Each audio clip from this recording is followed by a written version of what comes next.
She's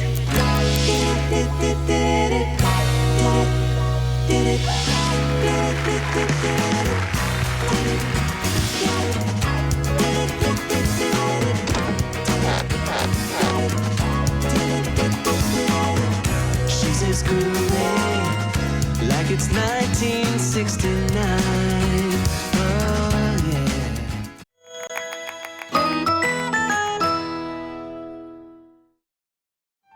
성공은 숫자가 아니라 이야기다. 성공한 사람들의 진짜 이야기를 들어보는 시간. 탑 클래스 오신 여러분들을 환영합니다. 전 진행을 맡은 황현이고요. 네, 안녕하세요. 아나운서 이가연입니다. 네, 반갑습니다. 안녕하세요. 네, 이 한국을 찾는 외국 관광객도 요즘 엄청 많잖아요. 그럼요. 중국 분들도 많으시고 일본 분들도 많이 오시고 그러는데 근데 이분들이 오시면은 한 번쯤은 꼭 찾는 곳이 있습니다. 네. 바로 그 어디인 것 같아요?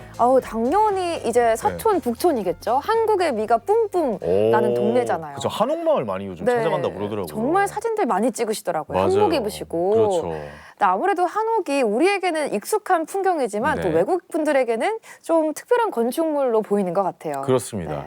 이 전 세계 유일 이 한국에서만 볼 수 있는 한옥. 이 한옥이 점점 사라져가고 있다고는 하지만 그래도 이 한옥의 가치를 지키고 또 현대의 삶 속에서도 이 살아 숨쉬게 만들기 위해서 노력하고 있는 분이 계시다고 합니다. 네. 자, 그래서 오늘은 한옥가 문화의 신종 대표님 모셔보고 한옥에 대한 이야기를 나눠볼까 합니다.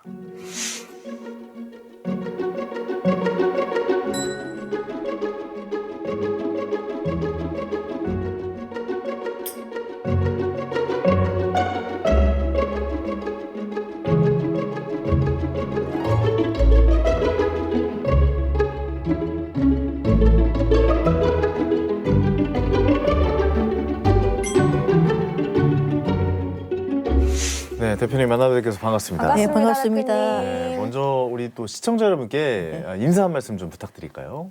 네. 저는 한옥과 문화라는 회사를 운영하고 있는 신지용이라고 합니다. 반갑습니다. 반갑습니다, 반갑습니다. 대표님. 네, 우리 한옥에 대한 모든 걸 소개하는 기업이라고 보면 될 것 같은데 네. 한옥과 문화가 어떤 기업인지 한번 소개 부탁드려도 될까요? 저희가 한옥이라는 주제를 가지고 다양한 사업을 하는데요.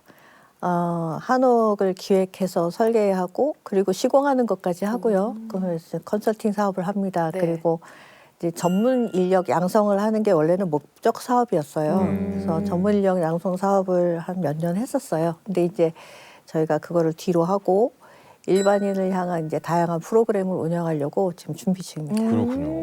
대표님께서 한옥 학교를 이제 개교하시면서 그 개교를 홍천과 인연을 네, 맺으신 네, 걸로 네. 알아요. 네, 맞습니다. 홍천이라는 곳을 한옥과 네. 연결시키는 뭔가 좀 계기가 있거나 이유가 있으신 건가요? 제가 이제 저희가 이제 가족들과 여러 선생님들의 지지를 받아서 이 회사를 시작하는데 네.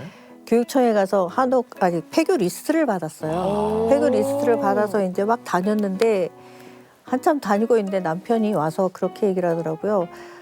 내가 고인돌 조사를 하러 한 학교를 갔는데 네. 그 학교가 비어 있던데? 라고 하더라고요. 그래서 이제 가보라. 해서 가보니까 멀지도 않고 또 굉장히 따뜻한 느낌이었다고 해야 될까요? 그 학교 들어가는데. 네. 그래서 여기서 해야겠다라는 생각이 들었어요. 그래서 네. 이제 거기서 학교를 하게 됐습니다. 되게 묘한 인연이네요. 그러니까요. 네. 되게 그런 게 인연인가 봐요. 그래서 고인돌이 고인돌. 우리 부르지 않았을까라고 생각합니다. 그 고인돌은 한옥 더 이전이잖아요. 그죠. 네, 역사가 이어주는 듯한 네, 느낌이 드네요. 네, 네. 고인돌이 또 홍천에 가셨을 때 어떠셨어요? 고인돌이 막 컴온 컴온 부르는 것 같았어요? 일단 저희는 고인돌이 불렀다라고 생각을 해요. 왜냐하면 이제 저희 전통을 공부하는 사람들이잖아요. 그러니까 이제 저 녀석들이 들어오면 날 잘 모시지 않을까라고 생각하지 않았을까. 왜냐하면 저희는 지금도 그분이 그 땅의 진짜 주인이라고 생각을 하고 항상 이제 세시 풍속에 따라서 이제 뭐 여러 가지 그 행사 때 또 뭐 여러 고사도 드리고 뭐 여러 가지 합니다. 그래서 아마도 고인돌이 우리를 엄청 환영하지 않았을까라고 생각을 해요. 굉장히 의미가 멋진, 엄청 있네요. 예, 네. 멋진 말씀이세요. 고인돌이 이 땅의 주인이다. 네, 저는 지금도 그렇게 생각하고 있어요. 그래서 이분 그래 너희들쯤이면 나를 잘 관리할 수 있겠어. 그래서 그죠. 나를 불러준 것이다. 대표님을 또 불러준 것이다. 네, 네. 라고 고인돌의 생각하시는 픽. 대표님. 거예요. 그러네요. 이 폐교를 한옥 교육 공간으로 바꾸는 과정이 이게 쉽지는 않았을 것 같아요. 왜냐하면 폐교는 워낙 또 외진 곳에 또 네, 요즘에 네, 있고 좀 뭔가 한옥으로 바꾼다는 것도 왜냐면 폐교라고 하면 우리가 그 학교면 떠오르는 그 모양 있잖아요. 그 아스팔트에 네모 반듯한 곳에 앞에 운동장이 넓게 펼쳐진 곳. 네, 네. 그렇다 보니까 처음 학교를 만들 때 좀 어려운 점이 있으실 것 같은데 어떠셨습니까? 일단은 워낙 오래된 건축물이었어요. 그래서 그거를 다시 이제 사람들이 저희가 교육을 하는 공간으로 바꾸는 것 자체가 좀 혼란스럽긴 했어요. 그 전에 이제 임대했던 분들이 본인들의 목적에 맞게끔 막 쓰면서 여러 가지로 이제 현상이 변경돼 있는 상황이라 그걸 다시 잡는데 좀 힘이 들었고, 그리고 저희가 이제 한옥 교육을 하다 보니 교육으로 1년간 교육을 받고 그 하반기 정도에는 집을 한 채 짓는 과정이었어요. 그래서 이제 학교 내에 집 그 목수 정사도 생기고 정자도 생기고 기숙사도 생기고 그리고 이제 그 저희가 실제로 작업하는 공장도 생기고 이러다 보니까 그 공간이 차근차근 만들어졌어요. 그럼 다 네. 한옥인 건가요? 거기 아니요, 대표가? 이제 지금 말씀드린 정자, 목수 정사, 기숙사는 한옥이에요. 아, 이제 진짜요? 학생들이 직접 만든 지은, 거죠. 네, 지은 거죠. 의미가 교육을 있네요. 통해서. 공간에 뭐 이렇게 나무를 잘라고 뭐 다듬고 이런 공장 개념의 네네네. 역할을 하는 것도 있고 네네. 그 앞에 이제 직접 실습을 해서 네네. 한옥을 짓는 네, 과정들 네, 그 네. 다 한 곳에 네네. 그 학교 있는, 안에. 학교 네. 안에 있는 네. 시설들이겠네요. 그러면. 그렇죠. 네. 정말 이제, 소중한. 예, 거죠. 이제 좀 그림이 그려집니다. 네네. 또 한옥을 배우고 집을 짓는 장인을 키우는 한옥 학교. 근데 이런 교육을 시작하게 된 계기가 있으실 것 같고 또 이유가 있으실 것 같아요.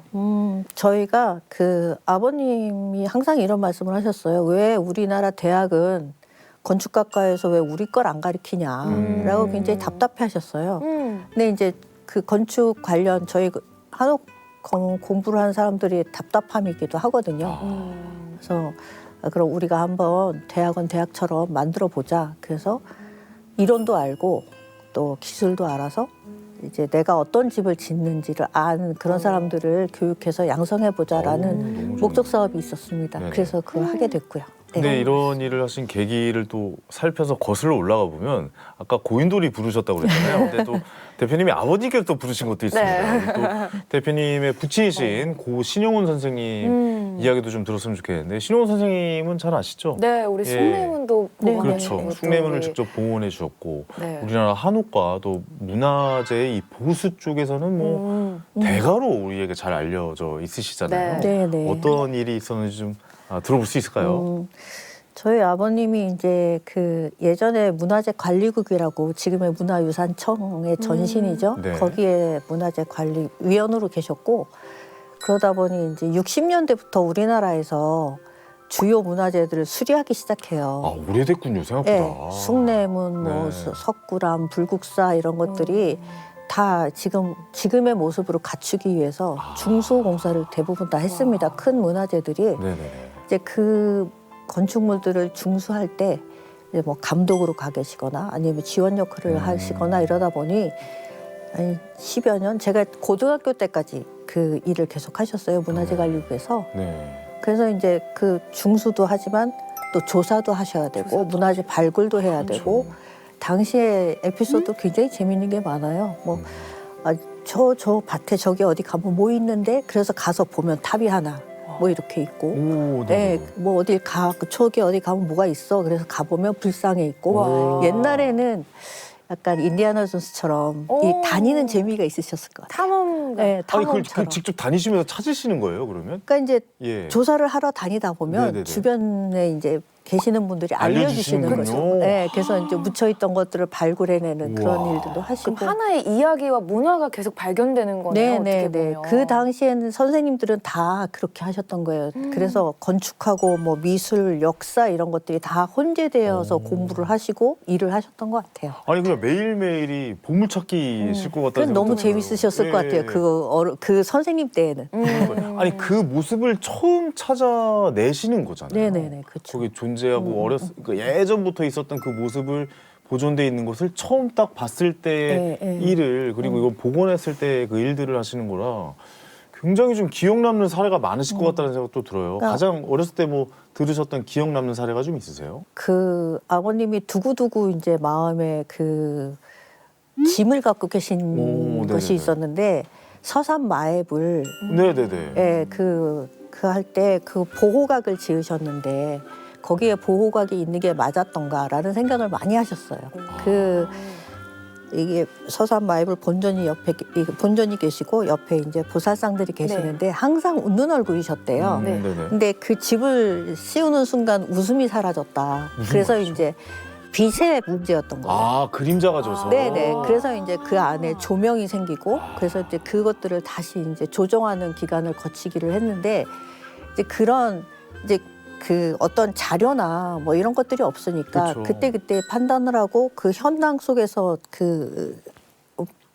이 뭐라 그러죠? 중수공사나 뭐 이런 보존 수리를 하는데 그런 실수들이 생길 때가 있는 거죠. 그래서 네. 아 내가 저 집을 짓지를 말았어야 되는데 이런 얘기를 예. 이제 그런 에피소드들이 있어요. 숭례문 외에도 아버님들 남기신 대표적인 작품들 좀 있잖아요.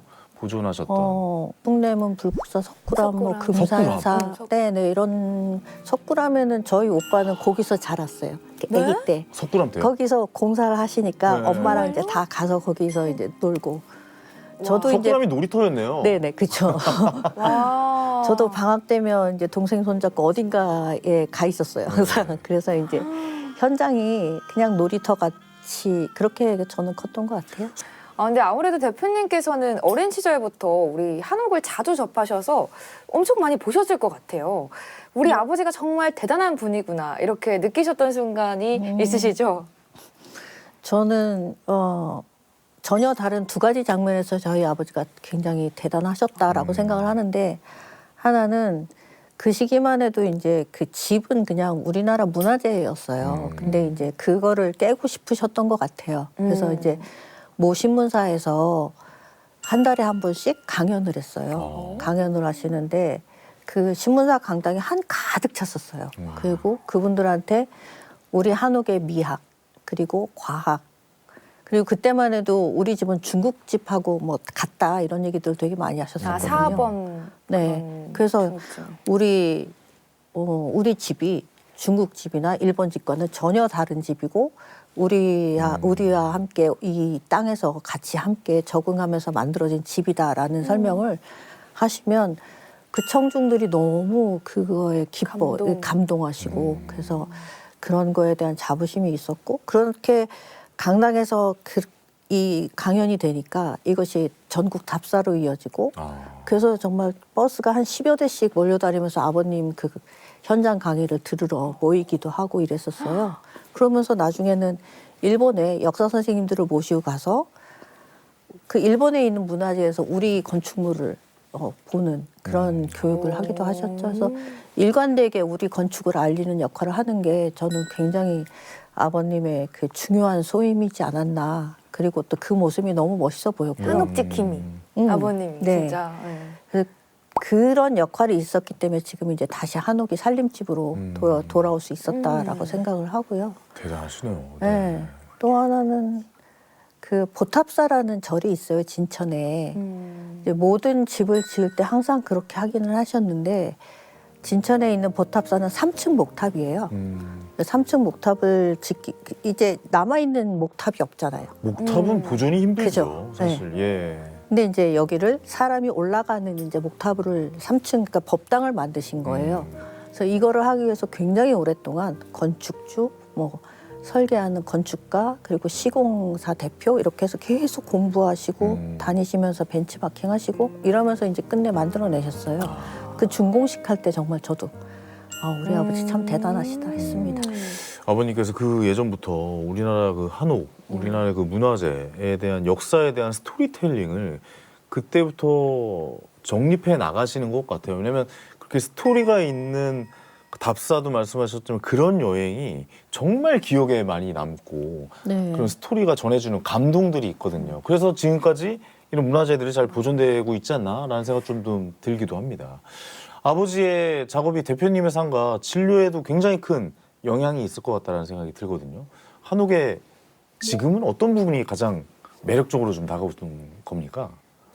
한옥은 굉장히 편한 집이라는 생각을 항상 해요. 그러니까 자연과 공존하는. 자연과 함께 순응하고 자연을 충분히 활용하는 우리가 이 땅에서 살아오면서 발전한 집이기 때문에 그런 그 요소들이 굉장히 중요하다고 생각이 들고 저는 그래서 한옥이 항상 따뜻하다고 생각이 맞아요. 들어요. 아 그래요? 네. 아 저는 어렸을 때 한옥에 살아서 그런지 모르겠지만 저는 할머니 할아버지 댁이 아직도 한옥이시죠. 어, 진짜요? 예.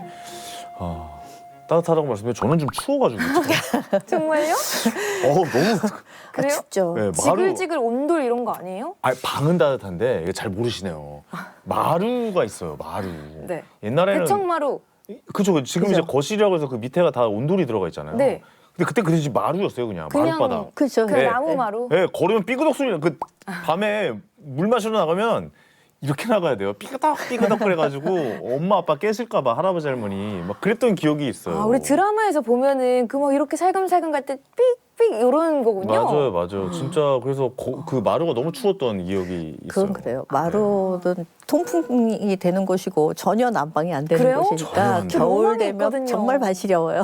온돌 그 지글지글 막 지글지글하죠. 장작 태워가지고 네. 막 문 열면 바로 이렇게 소뚜껑 있고 그런 맞아요. 것도 한옥이죠. 맞아요. 거기에다가 이제 불 그쵸. 때면은 그 연기가 나가면서 따뜻해지는 게 한옥의 네, 기본적인 맞아요. 설계 그 구조 아니겠습니까? 구들 네, 이론이죠. 구들장. 네. 그 우리나라의 대표적인 그 한옥. 네, 맞습니다. 문화인고도 맞고. 그러니까 그걸로 구분한다면서요. 이게 한국의 약간 이제 어디 이제 사람들이 어디에 살고 있었나를 그걸로 구들장으로 좀 구분한다고 하더라고요. 그게 우리나라에만 있는 방식인 거예요. 그렇다면서요. 그러니까 여름의 방식과 겨울의 온돌과 이게 접합된 게 딱 한옥의 특징인 거예요. 우리나라에서 집 짓고 살기 진짜 힘들어요. 사계절이 있잖아요. 네. 맞아요. 우리나라도 여름엔 너무 덥고 겨울에는 너무 춥고. 옷도 계속 바꿔 입어야 되잖아요. 네, 계속 돈도 많이 여름이면 들고. 여름 옷 입으면 되는데 돈 맞아요. 들어갈 때가 너무 많죠. 맞아. 겨울 옷 사야 네. 되죠. 봄 준비해야 되죠. 가을 트렌치 코트 사야 되죠. 그러니까 그거 꼭 사야 됩니까? 아니 그러니까 그만큼 네. 이제 좀 어렵다. 이제. 그렇죠. 그럼에도 불구하고 이 땅에서 그 한옥이 있었던 거는 자연을 정말 잘 활용한 거예요. 아, 네, 황현희님 댁 그 할머님 댁은 꽤 오래된 집이잖아요. 오래됐어요. 그죠? 1900년대 네. 초반에 그죠. 지은 그러니 집이에요. 안 추울 수가 없죠. 네. 안 추울 수가 없고 지금 아파트에 적응된 우리한테는 정말 살기 힘든 집 중에 하나죠. 아 그래서 한옥 이야기를 하다 보니까 한옥이 너무 좀 보고 싶다. 너무 보고 싶어요. 예, 너무 운치 있고 이쁘고 좋잖아요. 로망이 있거든요. 맞아요. 네, 맞아요. 한옥 가서 하루 요즘에 또 그 MZ 총캉스라고 해가지고 맞아요. 한옥 가서 하루 지내고 오기 이런 것도 네. 유행이거든요. 소뚜껑에 예, 삼겹살 예, 구워 예, 예. 먹고 그렇죠. 제가 사실 총캉스를 지금 계획하고 있어요. 아 그렇군요. 그런 걸 알아보고 있는데 네. 생각보다 한옥 종류도 되게 많더라고요. 맞아요. 그렇죠. 한옥 네. 스테이하는 곳이 굉장히 많이 나타났어요. 맞습니다. 또 가마솥에다 통닭 한 마리 튀겨 먹어보고 싶고 그럼요. 막 그런 로망이 있잖아요. 소뚜껑에 이렇게 해가지고. 그렇습니다. 그래서 좀 보고 와야 될 것 같습니다. 영상 보고 다시 이야기 나눠보시죠.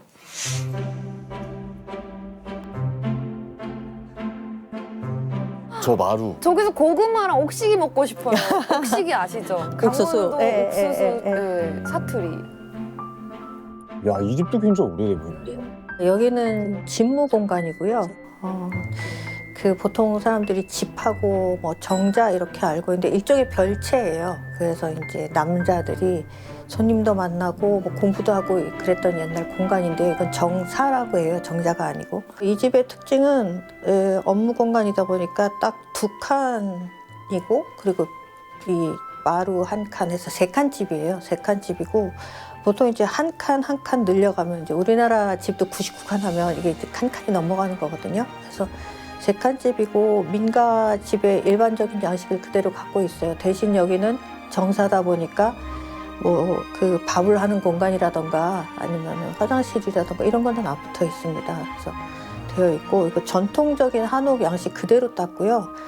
그리고 옛날에 한옥집 이러면은 이제 TV나 이런 데서 계속 이 단창들만 나오잖아요. 그래서 한옥은 되게 춥다 막 이렇게 말씀을 하시고 그 오래된 민가에서 주무시고 오셔서 굉장히 춥다 그러시는데 집이 200~300년이 됐는데 그 집이 지금 새로 지은 집처럼 아늑할 수는 없다고 생각이 들어요. 근데 처음에 지을 때는 그런 여러 가지들을 굉장히 많이 고려하고 짓습니다. 왜냐하면 우리나라가 사계절이 있고 굉장히 추운 날과 굉장히 더운 날을 같이 이 공간에 있어야 되기 때문에 그런 것들을 아주 영리하게 지혜롭게 계산을 해서 지은 집이에요. 그래서 여기도 지금 현재 이제 3개의 창문이 있어요. 판문 있고 그리고 사창이 있고 또 이게 여다 지문이 있고 이렇거든요. 그래서 이제 이 바람이 들어가는 것들을 막아주는 그런 역할을 합니다. 그래서 지금은 아파트에서 살면서 너무나 따뜻한 공간이기 때문에 이런 공간이 춥지만 예전에 이 정도로 그 딱 지어 놓으면 바람도 막아주고 또 안 좋은 뭐 해가 뭐 너무 심하게 들이치는 것도 막아주고 굉장히 다양하게 사용할 수 있어요. 이야, 음악까지 영상에 힘을 많이 실었네요. 감사합니다. 진짜 지금 이제 작업실인 거죠? 저 공장인데 네. 지금은 이제 목수 양성을 안 하고 있어서 중장비를 다 뺐어요. 그래서 여기는요, 그 저희 아버님 서재를 그대로 옮겨왔어요. 그 작업하시던 책상하고 그 위에 올라가 있던 제품들하고 그리고 아버님 서재 책들 다 갖고 온 공간입니다.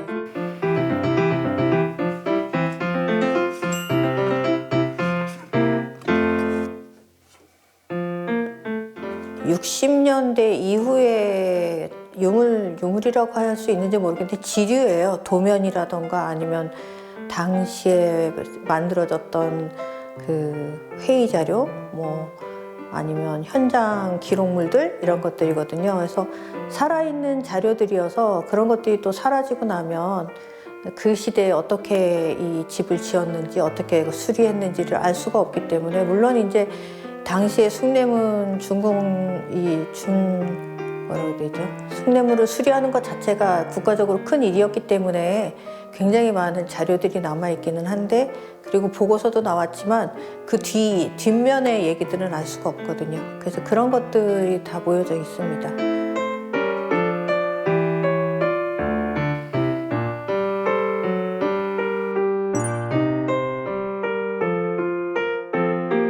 한옥 같은 경우에 그 지붕 같은 경우 특히나 자연과 함께 만들어지는 집이고 하늘이 내려주는 집이라고 저희가 얘기를 해요. 그러니까 어느 지역에 가면 그 뒷산하고 그 집의 지붕 모양이 똑같은 경우도 있어요. 그래서 자기가 살고 있는 그 곳에 산천을 담게 짓는 집이 우리 한옥이기도 하거든요. 그래서 특히나 지붕 같은 경우는 우리가 바람이 이 천막 밑에서 도는 거 그리고 태양빛이 들어오는 거 이런 걸 다 계산해서 만들어진 지붕이거든요. 천막고 그래서 그 깊이와 길이 그리고 지붕의 모양은 좀 지켜졌으면 좋겠다고 생각이 들고 우리 한옥 지붕 같은 경우는 3차원의 곡선을 갖고 있어요. 그래서 저희가 지붕 곡선을 만들 때 그 목수들이 기와쟁이죠. 기와쟁이들이 이쪽 왼쪽과 오른쪽에 올라가서 끝에서 선을 늘어뜨려서 그 선에 맞춰서 처마와 지붕선을 만들어내는 거거든요. 그래서 하늘이 내린 선이고 3차원의 선이고 굉장히 복합적인 공간이라고 말씀드릴 수 있어요. 그래서 그런 것들은 좀 지켜줬으면 좋겠다라는 생각이 듭니다. 맞아. 한옥의 매력을 사실 한국 분들도 그렇지만 외국인 분들이 더 좋아하시는 경우도 많은 것 같아요. 아, 그렇습니다. 제 아는 외국인 친구가 미국에서 왔는데 한옥이 너무 좋아서 북촌 한옥마을에 있는 한옥에서 살더라고요. 그래요? 그런 경우도 있더라고요. 아, 저기서 책 읽으면 참 진짜 책 잘 읽히겠다 이런 생각도 좀 들기도 하고요. 네. 아까 잠깐 화면에서 봤는데 아버님이 그 한옥에 관련돼서 남기신 굉장히 좀 자료가 방대해 보이더라고요. 그런 기록들을 보존하시기도 쉽지 않으실 것 같아요. 맞아요. 어떠십니까? 쉽지 않은 작업인 것 같아요. 제가 아버지한테 숙제를 많이 받았다 이런 얘기 되게 많이 하는데 일단 그 기록물들을 다 이렇게 그 정리하는 작업이 기본은 아버님이 다 해놓으셨어요. 그 자료 광해기도 하고 그리고 정리 광해기도 하셨어요.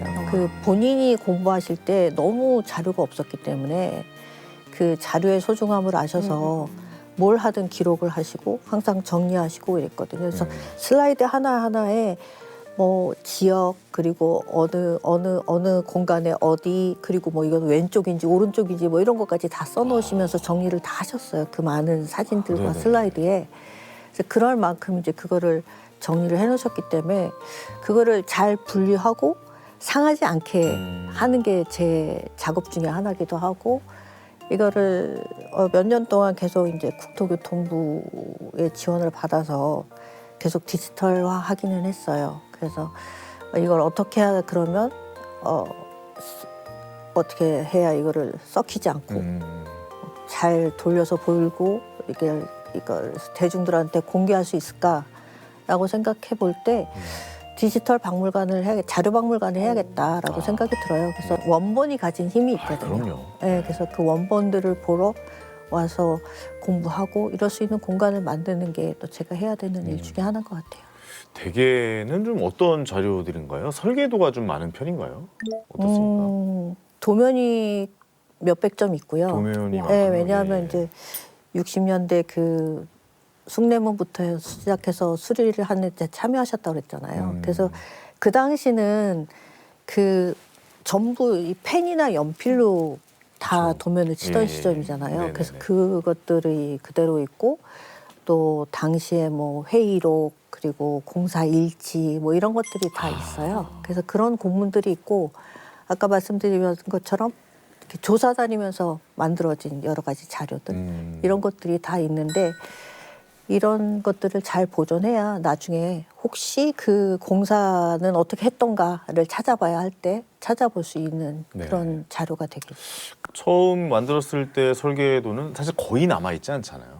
그렇죠. 예, 근데 이제 그거를 어떻게 이제 수리를 하고 미래에 또 어떻게 전해지느냐에 대한 도면은 또 잘 보존된다면 더욱 더 의미가 있을 것 같다라는 생각이 좀 들기도 합니다. 네. 그래서 대표님이 한옥에 또 특히 관심이 많으신데 처음으로 한옥에 관심 갖기 시작한 시기는 언제셨습니까? 어렸을 때는 그냥 놀이터였고요. 그렇죠. 대학을 갔는데 사학과를 가게 됐어요. 로맨틱하시다. 저는 사실은 사학과는 안 가고 싶었어요. 재미있는 놀 수 있는 과를 가고 싶었는데 이제 네. 사학과를 가라. 이제 그래서 어쨌든 사학과를 갔는데 그러면서 들어가자마자 그때 당시에 미나케라는 학회를 운영하고 계셨어요. 네네. 전국을 같이 이제 그 문학의 인사들이나 뭐 이런 분들이 모여서 한 달에 한 번씩 답사를 다녔는데 네. 그때 답사 다니면서 우리 문화가 이런 거구나 그래서 그때부터 이제 훅 빠지게 된 것 같아요. 맞아요. 네. 그 답사가 주는 의미가 예. 대단하죠. 그 사람의 마음을 움직이잖아요. 진짜요? 네. 맞아요. 그 답사를 많이 가면 좋을 것 같아요.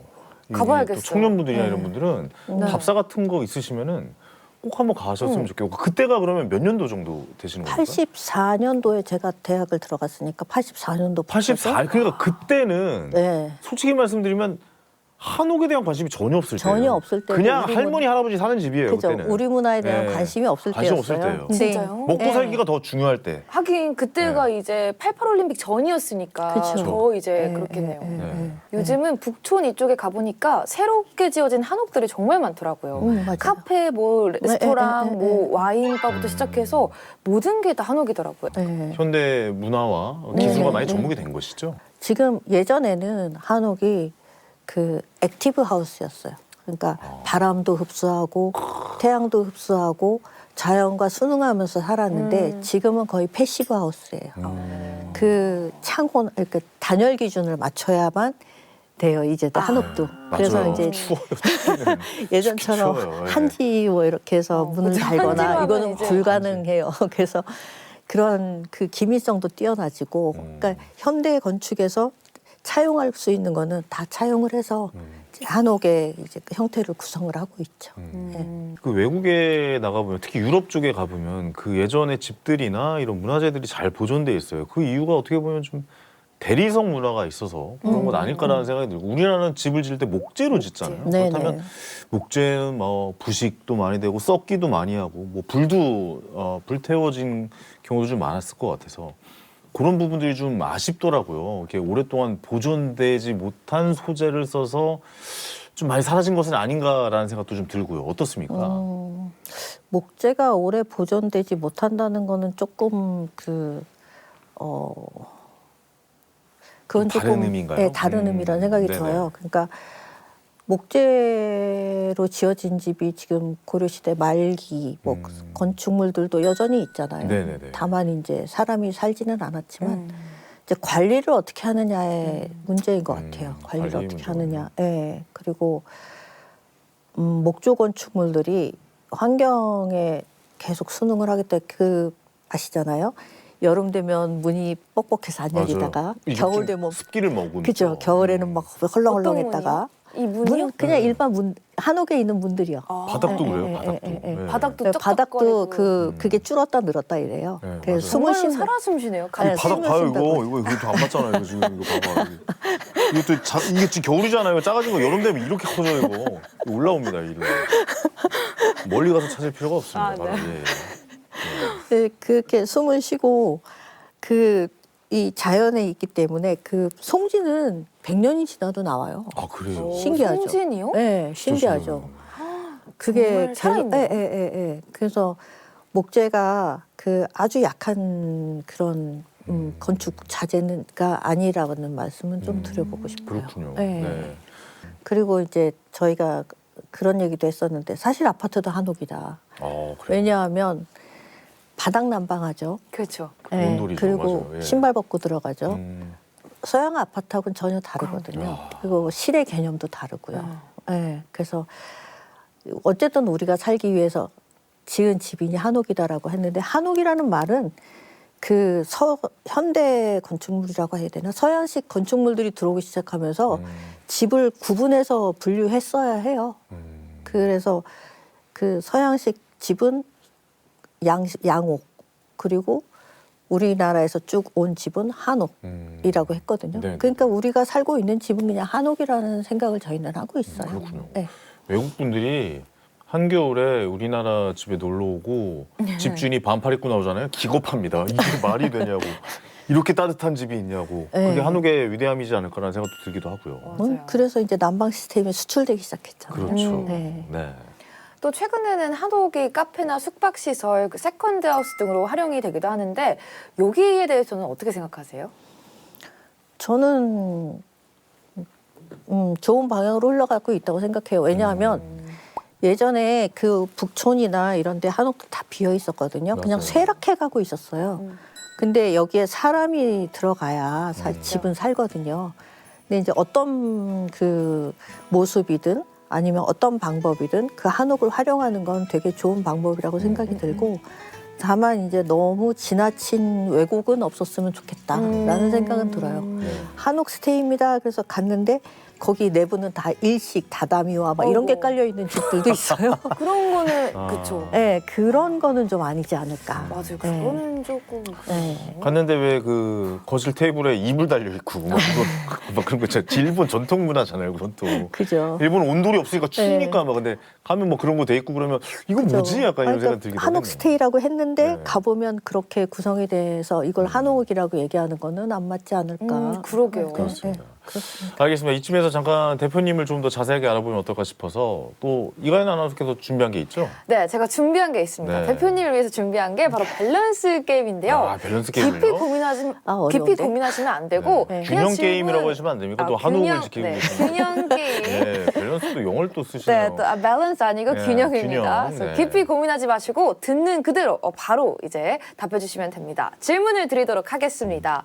대표님 생각에 한옥은 힐링템 아니면 로망템?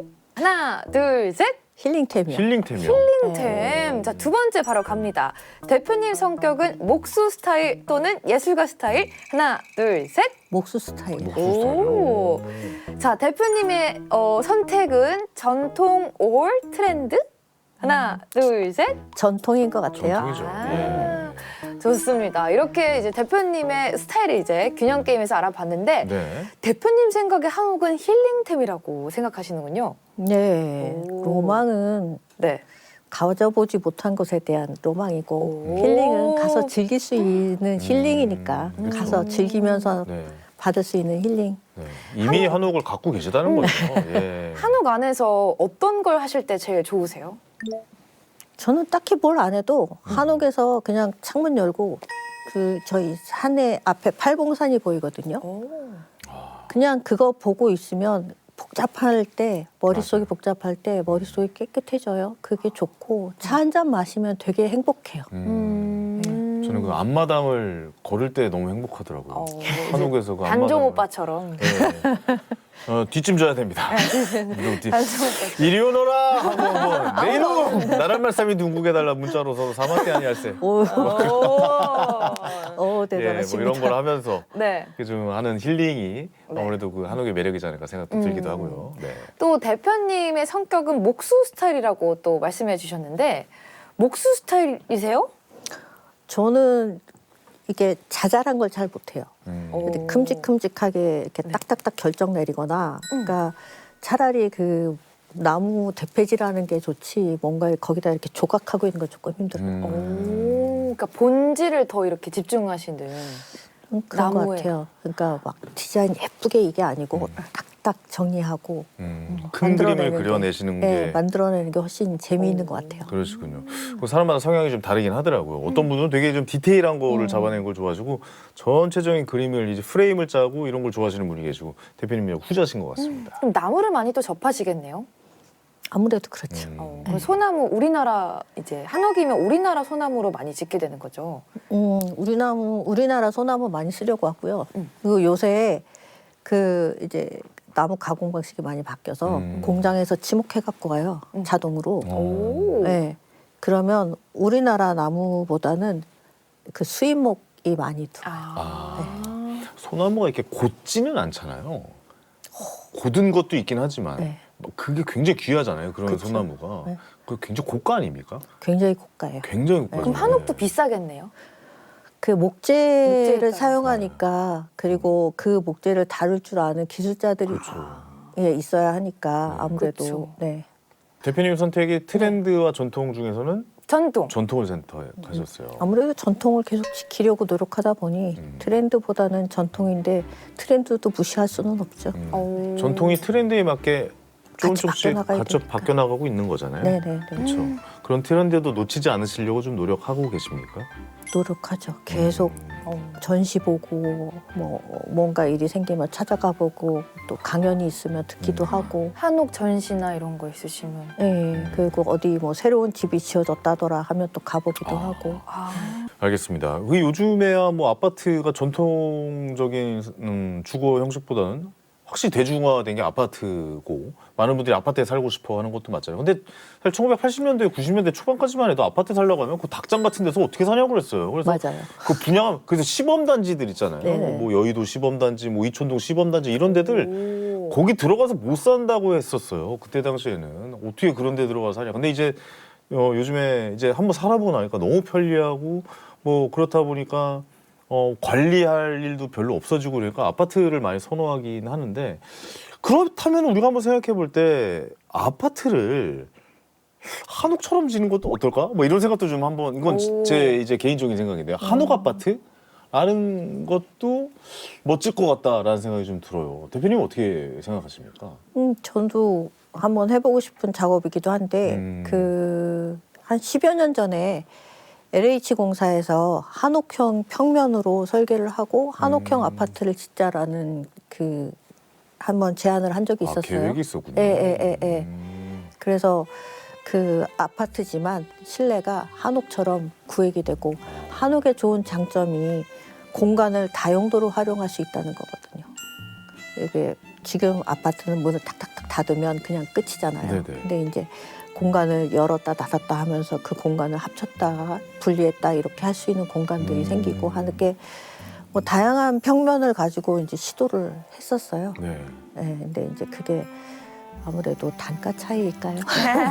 현실적인 문제 신경하죠. 그게 이제 그렇죠. 네. 넘어오진 못한 것 같습니다. 자재비가 만만치 않을 여러 거라는 가지로. 생각이 듭니다. 예. 근데 그렇게 공간을 이게 문을 열었다 짓겠다면서 이렇게 넓게 쓰기도 하고 좁게 쓰기도 하고 뭐 그 말씀하시는 거잖아요. 그 문을 예전에 이렇게 문 열어가지고 그죠? 두 방을 그래도 동시에 쓰기도 이렇게 하고 그랬잖아요. 들어 올리기도 들어올리기도 하고. 하고. 그래서 그렇게 아파트 맞아요. 평면을 수리해서 인테리어해서 쓰시는 분도 굉장히 많으세요. 아가 있는 아기 있는 집들은 너무 좋을 것 같아요. 그렇죠. 네. 지금은 또 우리 K컬처가 전 세계적인 관심을 받고 있는데 한옥의 세계화 가능성은 어떻게 보고 계신가요? 한옥이 어떻게 보면 레고처럼 지어지잖아요. 그게 모듈화가 가능하고 그래서 캐나다산 그 주택이 한참 우리나라에 들어왔었잖아요. 그것처럼 우리도 이게 모듈화되고 가서 바로 지을 수 있게 한다면 가능성이 있지 않을까라고 하는데 저희 아버님이 그 프랑스 파리에 이응로 하백이라고 고암 서방을 지은 적이 있으세요. 네네네. 근데 그 집을 지을 때 프랑스 건축법에 당연히 안 맞았겠죠. 그 돌 위에다가 그냥 나무 하나 뜩 세워가지고 집을 짓기 시작하고 나무끼리 이렇게 연결해서 하고 네. 이걸 어떻게 할 거냐. 설명이 안 되죠. 네. 예. 근데 이제 그 지진 실험이나 뭐 여러 가지 이제 역사성이나 이런 거를 다 우리 건축에 대한 거를 수치로 보여주고 당당히 이제 그 건축 허가를 받고 나왔나요? 네네. 그래서 이제 그 세느강변 위에 있는 집을 파리에 지으셨어요. 있어요? 네, 파리에. 그래서 그 집을 지을 때 건축학과 학생들, 교수님들 이런 분들이 굉장히 많이 보고 가셨대요. 대체 이 집이 어떻게 지어지는 건가. 그래서 우리 집이 조금만 더 그 모듈화되고 그렇게 된다고 한다면 해외로 내보내는 게 크게 문제되지 않지 않을까라는 그쵸. 생각을 하고 있습니다. 우리나라 특유의 그 이음새가 있지 않습니까? 네. 그러니까 그 이게 나무끼리 연결되는 거 그거 굉장히 좀 신기하고 그죠, 그죠. 놀라더라고요. 네. 이음과 맞춤이라고 서로 딱딱딱 딱딱 맞추죠. 쌓아가니까 충분히 가능할 것 같아요. 또 대표님께서는 현재 한국 여성 경제인 협회 강원지 회장도 맡고 계시잖아요. 네. 지역에서 활동하는 여성 기업인들이 어려움을 느끼는 부분들이 있을 것 같거든요. 그래서 가장 크게 느끼는 어려움은 어떤 거예요? 아무래도 소규모 기업이 많고요. 크게 사업을 잘하고 계시는 분들도 있지만 대부분 이제 강원도 내 여성 기업들이 소규모예요. 그러다 보니까 이제 판로 개척이나 아니면 뭐 자금을 받는다거나 아니면 공공구매 입찰을 해서 그게 그 판매가 되거나 이런 것들이 좀 쉽지가 않아요. 네. 그래서 그런 것들을 기반을 좀 어떻게 잘 잡아서 도움을 드릴 수 있게 하려고 노력 중이고요. 그 분들이 이 창업하는 분들도 진짜 여성 기업으로 다시 이렇게 넘어올 수 있게 잘 넘어와서 기업이 운영될 수 있게 하는 게 저희가 해야 하는 일이기도 해요. 네. 어떻게 생각하세요? 협회장으로서 가장 힘을 싣고 싶은 이 정책이나 아니면 뭐 지원 분야나 발전 가능성에 대해서 이야기해 주실 수 있을까요? 그게 1999년에 여성기업 지원법이라는 게 제정이 됐어요. 그래서 아까 말씀드린 것처럼 공공구매나 이런 것들에 있어서 여성기업의 우대 정책이 있거든요. 근데 여러 가지 이유로 그게 실질적으로 실행이 되지를 못하고 있어요. 그래요? 네. 많은 지자체들에서 이제 하려고 노력은 하지만 저희가 피부로 와닿는 만큼의 그 혜택은 받지 못하고 있는 상황이에요. 그래서 그런 것들이 실질적으로 와닿게 그것이 시행될 수 있게 계속 홍보하고 저희가 이제 계속 찾아뵙고 노력하는 거 그게 이제 협회에서 하는 일 중에 하나고요. 그리고 판로 개척하고 또 수출을 준비하고 있는 회사들도 많고 또 이미 수출을 나가 있는 회사들도 많거든요. 근데 그런 것들이 원활하게 될 수 있게 후면에서 지원해 주는 것도 저희가 해야 하는 일 중에 하나죠. 알겠습니다. 이렇게 또 사회적인 어떤 지원과 도움을 주는 분야에까지 열심히 활동하고 계시는 이야기 오늘 잘 들어봤습니다. 네. 이가연 아나운서 어떻게 좀 도전해 보시죠? 또 많이 저도 좀 해도 될까요? 지원해 주실 것 그럼요. 같은데. 진짜요? 저는 꼭 해보도록 하겠습니다. 무슨 사업 하고 싶으신데요? 저희 협회에 MC 하시는 분들도 있으세요. 진짜요? 그래요? 네, 저는 어떠세요? 엔터테인먼트 사업이시잖아요. 그쵸. 네, 그죠, 엔터. 네, 그쵸, 엔터도 저도 강원도 사람이어가지고. 아, 네, 이거는 네. 뭐 강원도 사람 다 알잖아요. 너무 많이 말해가지고. 네. 알겠습니다. 어떤 사업을 또 계획하고 계실지 다시 한번 이야기 들어보도록 하겠습니다.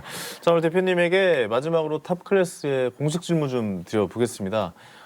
신주용 대표님에게 있어서 한옥이란 무엇인지 한 말씀 해주실까요?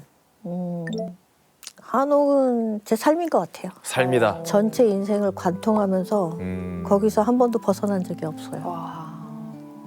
한옥에서 한 번도 벗어난 적이 없으십니까? 한번 집에서 살고 있진 못했지만 그 일에서 벗어난 적은 그 없어요. 일에서. 네, 근데 앞으로도 그럴 것 같아요. 그래서 제 삶이라는 것 같아요. 그러실 것 같습니다. 이렇게 길 돌아다니시다가 이쁜 모양을 보시거나 이러면 다 한옥이랑 좀 연관시켜서 생각하실 것 같아요. 네, 앞으로도 그런 감성과 그런 아름다운 그 미학이라고 해야 되나요? 그걸 많은 분들에게 좀 전달해 주셨으면 좋겠다는 생각이 좀 들기도 해요. 맞아요. 한옥이라는 게 사실 그런 의미인 거잖아요. 네, 맞습니다. 어떤 한옥이든 고향 같고 네. 마음이 편안해지고 뭔가 좀 깊게 사색할 수 있는 듯한 그런 분위기와 느낌 그런 한옥의 모습들 많이 좀 전달해 주셨으면 좋겠습니다. 감사합니다. 네. 더불어서 앞으로의 뭐 목표가 있으실 것 같은데 뭐 그런 목표도 한 말씀 해주시죠.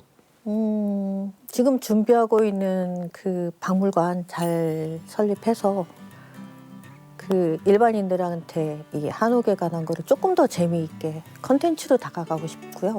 그리고 또 집 짓는 것도 포기할 수는 없어요. 그게 건축주하고 의논해서 집을 어떻게 안 질 것이며 집을 어떻게 지을 것이며를 의논해서 집을 딱 만들었을 때 그 기쁨이 네, 결과물로 뭐하고도 바꿀 수 없을 것 같아요. 도면으로 봤을 때와 실제로 봤을 때의 그 느낌 예.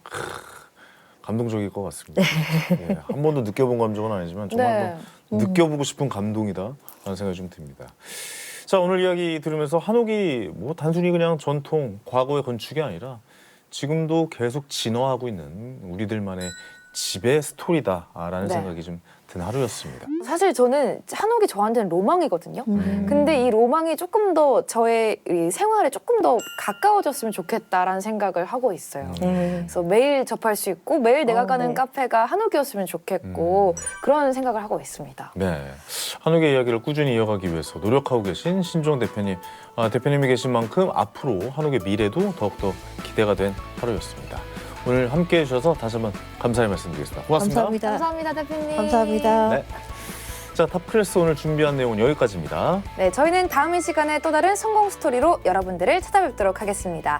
시청해주신 여러분 감사합니다.